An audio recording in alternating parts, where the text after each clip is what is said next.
क्रम में आपका अगला प्रश्न है। वे इस प्रश्न में कहते हैं कि एक संधारित्र की धारिता निर्भर नहीं करती।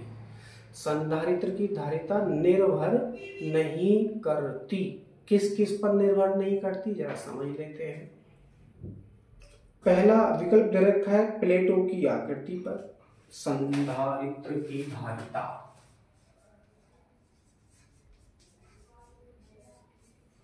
संधारित्र की धारिता के ऊपर हम चर्चा कर रहे हैं। निर्भर नहीं करती है, किस पर निर्भर नहीं करती है?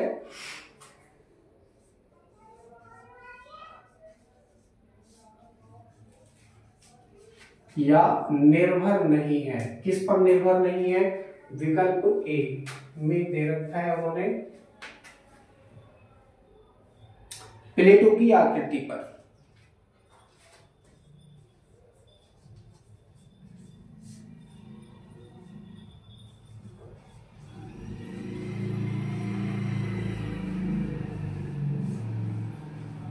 प्लेटों की आकृति पर। विकल्प बी में दे रखा है प्लेटों के आकार पर।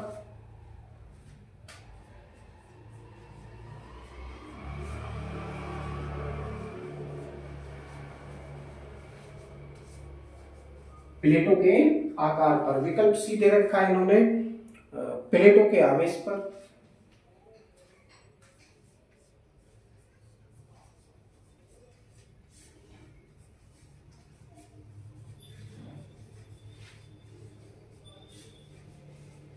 प्लेटों के आवेश पर। और डी विकल्प दे रखा है प्लेटों के बीच अंतराल पर।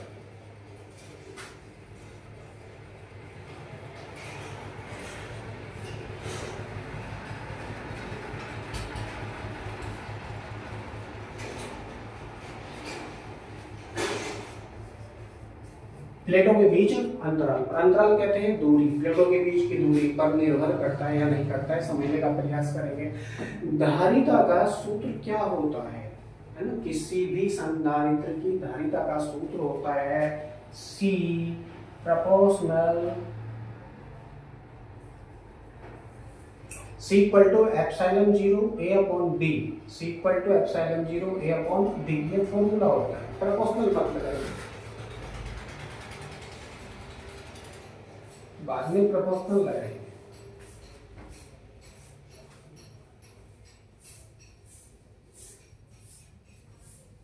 ये फॉर्मूला होता है C equal to epsilon 0 A upon D। समझ में आ रहा है?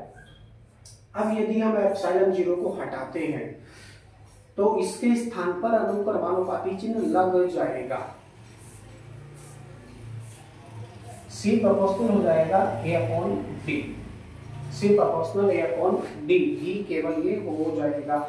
यदि संधारित्र की प्लेटों के बीच में कोई परावैद्युत पदार्थ भरा है, परावैद्युत पदार्थ भरा है, तो ऐसा करने से भी धारिता बढ़ जाएगी। तो C इक्वल टू क्या प्रयोग होता है वहां पर? K epsilon 0 A upon D प्रयोग होता है। यदि परावैद्युत पदार्थ उन प्लेटों के बीच में भरा है तब हम प्रयोग करते हैं। परंतु परावैद्युत पदार्थ की कोई बात इन विकल्पों में नहीं हुई है, तो हम K का यहाँ पर प्रयोग नहीं करेंगे। K का प्रयोग नहीं करेंगे। केवल सूत्र क्या रहेगा? C equal to epsilon 0 A upon D, यानी C प्रोपोर्शनल हो जाएगा A अपॉन D। अब पहले विकल्प के अनुसार इसको हल करने का प्रयास करेंगे। पहले विकल्प में क्या है? प्लेटों की आकृति पर संधारित्र की धारिता निर्भर नहीं करती। आकृति आकार बनाती है, आकृति आकार बनाती है जिससे क्षेत्रफल का निर्माण होता है। समझ लीजिए, आकृति आकार दोनों सेम है, लगभग लगभग, ठीक है। इसे हम क्षेत्रफल भी कह सकते हैं। दोनों को क्या कह सकते हैं? क्षेत्रफल। कंबाइंड फॉर्म में दोनों को क्षेत्रफल भी आप कह सकते हैं। तो अगर क्षेत्रफल ज्यादा है प्लेटों का, संधारित्र की प्लेटों का क्षेत्रफल यदि ज्यादा है, अधिक है, तो उसकी धारिता ऑटोमेटिकली ज्यादा होगी। इसका मतलब क्या हुआ? विकल्प ए और बी दोनों के अनुसार संधारित्र की धारिता प्लेटों की आकृति व आकार दोनों पर निर्भर करती है। यदि उनकी प्लेटों का क्षेत्रफल अधिक है तो उसकी धारिता भी अधिक होगी, क्योंकि सी प्रोपोर्शनल ए या सी अनुक्रमानुपाती ए, क्षेत्रफल अधिक है तो धारिता अधिक होगी। आगे है डी को समझ लो पहले, चलो हाँ डी को ही समझ लो। प्लेटों के बीच के अंतराल पर निर्भर करती है, प्लेटों के बीच के अंतराल पर। अब अंतराल क्या है, डी है। यदि प्लेटों के बीच का अंतराल कम होगा, ये क्या है, सी प्रोपोर्शनल 1/d तो बन रहा है, सी प्रोपोर्शनल 1/d, यानी प्लेटों के बीच की जो दूरी है वो कम रहेगी तो धारिता बढ़ेगी, यदि प्लेटों के बीच की दूरी अधिक रहेगी तो धारिता घटेगी। ये क्या है, व्युत्क्रमानुपाती है। व्युत्क्रमानुपाती, एक चीज को कम करेंगे दूसरी बढ़ जाएगी, दूसरी को कम करेंगे पहली घट जाएगी, है ना। सी प्रोपोर्शनल 1/d। तो विकल्प आपका डी पर निर्भर करती है, ए और बी दोनों पर निर्भर करती है।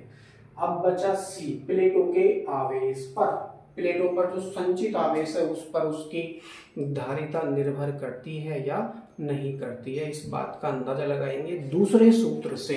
हमारे पास एक अन्य सूत्र भी है, C = Q/V। ये कैसे भूल गए? C क्या है, संधारित्र की धारिता, Q क्या है, प्लेटों पर संचित आवेश, V क्या है, उनके बीच के भाग।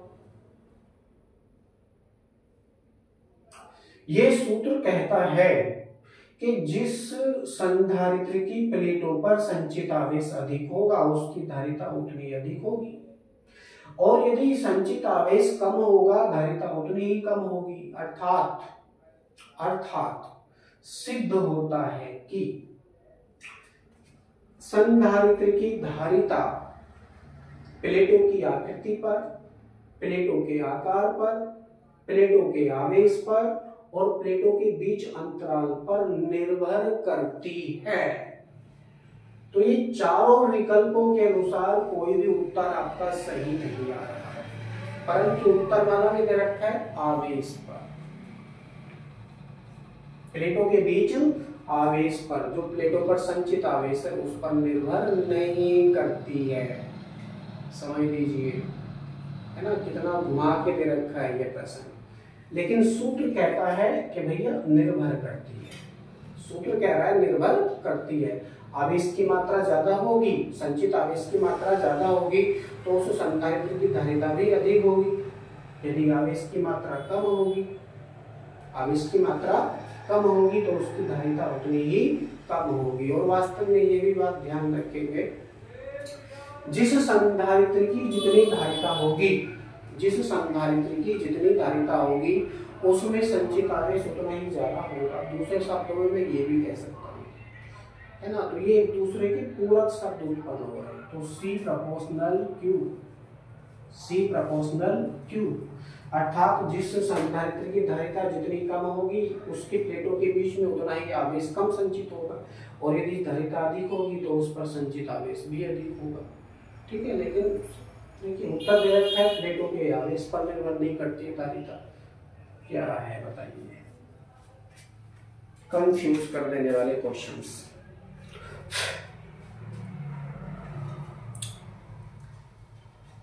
चलिए अभी के लिए इसमें सी विकल्प आपका सही हो जाता है, ये आप सही कर लीजिए।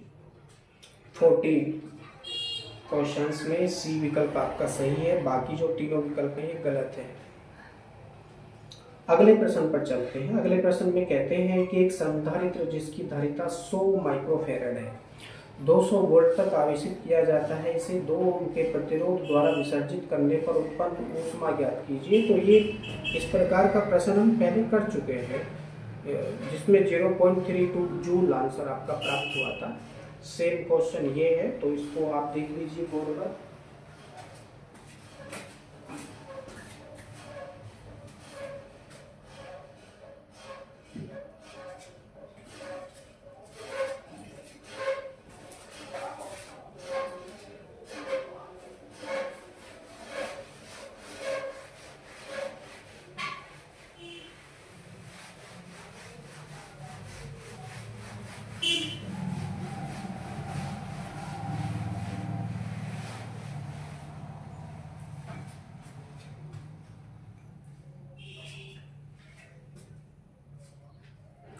धारिता दे रखी है 100 और वोल्ट दे रखा है 200।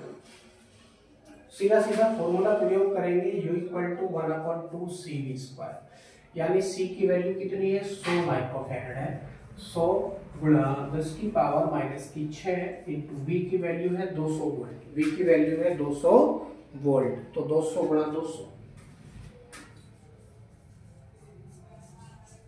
स्क्वायर खोलते हैं हमने हाथों हाथी, काट लीजिए, इसको काटेंगे तो 100 बार कट जाएगा, कितना 100 बार कट जाएगा। आप गुणा कीजिए, केवल 2 बचा यहाँ पर, तो क्या रह जाएगा 2 गुणा। अब देखिए पावर कम करेंगे, 2 पावर ये हो गई है, 2 पावर ये हो गई है और 2 पावर ये हो गई है, यानी 6 पावर हो गई है।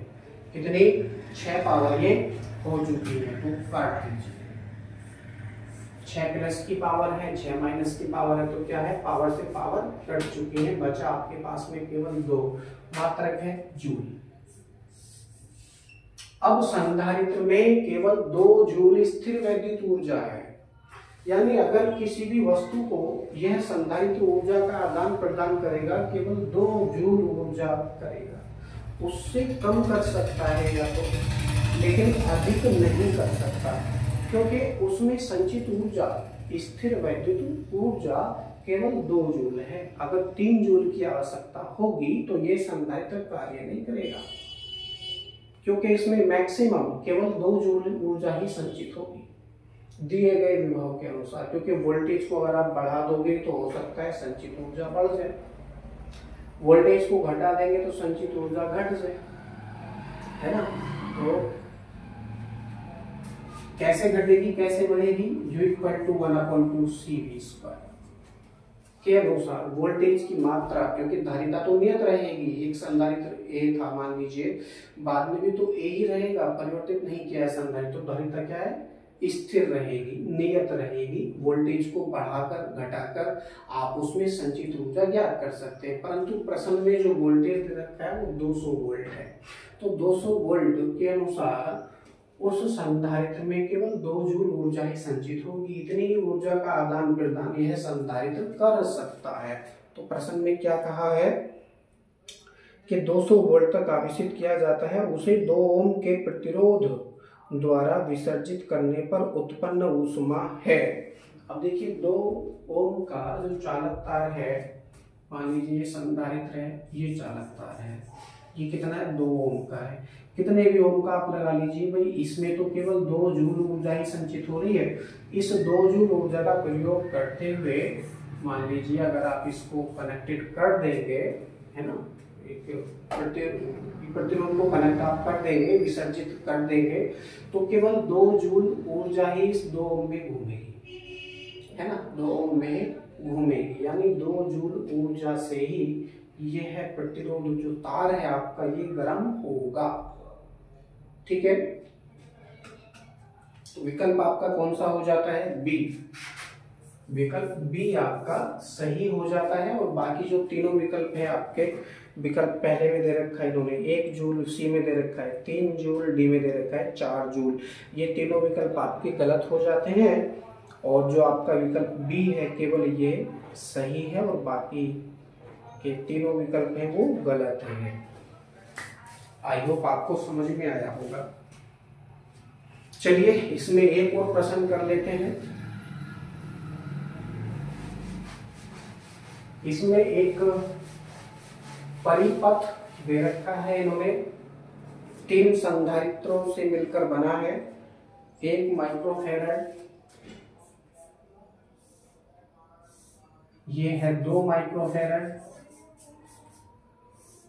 संधारित्र कुछ इस तरह से जुड़े हैं, इनमें आगे जोड़ा है इन्होंने, यहां पर कौन सा जोड़ा है 3 माइक्रोफैराड।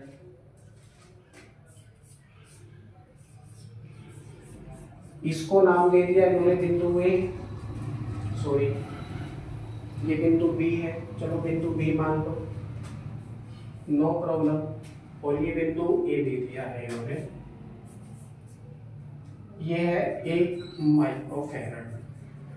हमसे क्या पूछते हैं, ये पूछते हैं संलग्न चित्र में बिंदुओं ए व बी के बीच तुल्य धारिता ज्ञात कीजिए। ए व बी के बीच तुल्य धारिता देख लीजिए, तो ए व बी के बीच में तुल्यदायिता पूछते हैं। इसका मतलब क्या हुआ कि जो ऊर्जा स्रोत है, जो मतलब इसको सेल लगा लो या बैटरी लगा लो जिससे कि ऊर्जा प्रवाह हो सके, बिंदु ए व बिंदु बी के बीच में लगाया है। तो इसके बीच में कौन कौन सी चीजें आ रही है, 1 माइक्रोफैरड व 2 माइक्रोफैरड, दोनों अलग अलग तार द्वारा जुड़े हैं, दोनों अलग अलग तार द्वारा जुड़े हैं। इसलिए कैसे क्रम में है, समांतर क्रम में है, समांतर क्रम में है। अब समांतर क्रम में है तो इसकी दायिता आप कैसे ज्ञात करेंगे, मान लीजिए C इक्वल टू क्या हो जाएगा, C1 plus C2 plus C3, ये सूत्र होता है। तो 1 प्लस कितना हो जाएगा 2 इक्वल टू 3 माइक्रोफैरड। इसका मतलब क्या हुआ कि इन दोनों संधारित्रों के स्थान पर अकेला 3 माइक्रोफैरड का संधारित्र भी यदि आप लगा देंगे तो वो अकेला उतना ही काम करेगा जितना कि ये दोनों मिलकर कर रहे थे। अब चित्र आपका इस तरह से बनेगा, इन दोनों को साफ कर दीजिए,